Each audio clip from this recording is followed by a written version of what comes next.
Today, May 13th, is the feast day of Our Lady of Fatima. It was on this day in 1917 that the Blessed Virgin Mary appeared for the first time to the three children in this tiny remote village of Portugal and revealed over a series of apparitions all of the message of Fatima, which is essentially one of a call to conversion, a call to turn away from evil and sin, to avert the violence in the human heart. And in 1917, we think of everything that was going on. World War I was raging throughout Europe. The Spanish flu epidemic was at its height. It's the same year that the Bolshevik Revolution occurred in St. Petersburg that unleashed communism beginning in Russia.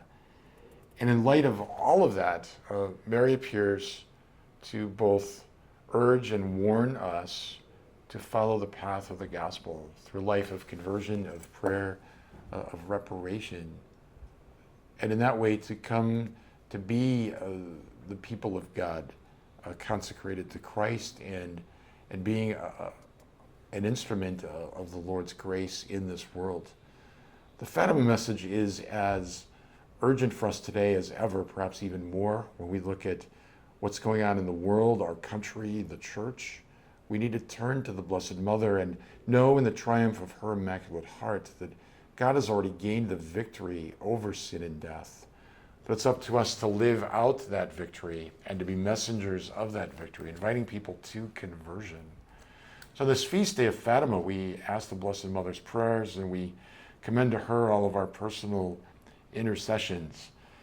I've talked about this book in different contexts. It's the pictorial rosary for the family rosary book, which my family used every day of my childhood when we prayed the daily rosary. It was published in Madison in 1951, and on the back page is a whole page about Fatima.